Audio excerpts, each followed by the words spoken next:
Денуиве го највише се збори за предлогот француски. Имам чувство дека да, се преокупирани сме со политика моментално. Најактуелно ни е тоа. Најчесто разговараме за велосипедизам, дефинитивно ништо од политика и за такви работи. Ние ми е воопшто тема на интерес ова во однос на француски предлог, ниту политика, ниту протести, бидејќи мислам дека нема поента веќе ништо од сето тоа. Па сега зборуваме за ДФЕСТ, зашто многу јако се поминавме и тоа прилика ни е темата. Француски предлог, протести, вие на дневен ред или не? Не се дамарам со политика. Ама иначе да.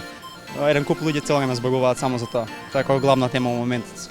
За случајот со Франција не сум доволно известена, не се ни интересирам, не сум дел од тоа и само што дојдов слушав некои работи, ама не сум вклучена и не сакам ниту да се вклучувам.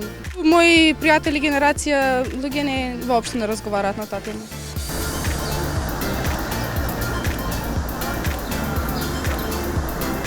Постарите таа, значи додека стои, додека му чистам кондури, нешто ќе прашува мајсторе како иде ли работа, што мислиш за ситуацијата. Иначе младите они се интересираат баш, не сакат да се замарат повеќе со таа работа. Да, разбира се, че си говорим за това, макар че аз се занимавам с култура, занимавам се с кино и вярвам, че в сферата на културата, на изкуството и конкретно на киното, ние винаги сме били и ще бъдем приятели и партньори.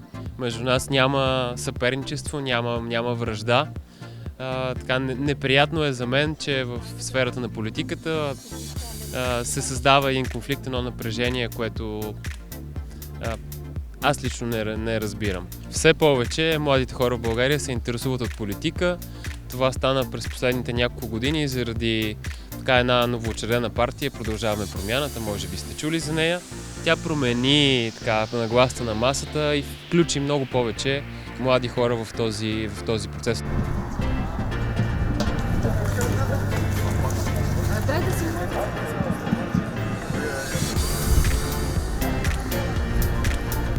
Ова не е главна тема моментално. Зборуваме и друго, но ова е главна тема нормално. За жал не разговараме за добри теми, бидејќи нема, разговараме исклучително за лоши теми, бидејќи исклучително е лоша состојбата. Јас сум сведок дека многу млади кои што никогаш не искочиле да протестираат, сега за прв пат излегува на протест и тоа постојано се тука, речиси секој ден се присутни.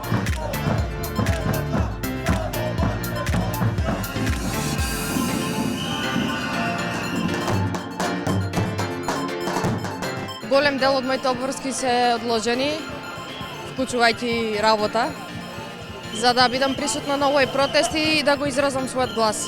Приватните обврски ги поместувам за во 7 часот да бидам пред влада, за да ги изразам револт.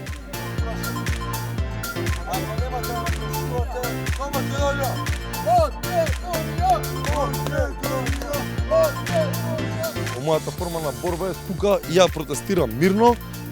Не сум поборник да фрламе камења, било што пред владата, не сум поборник ни да шетаме да идеме до собрание. Јас сметам дека ние треба да бидеме тука, да кажеме дека е слободна територија на македонците, тука да седиме, се дека оваа влада не го свати отпорот на македонскиот народ.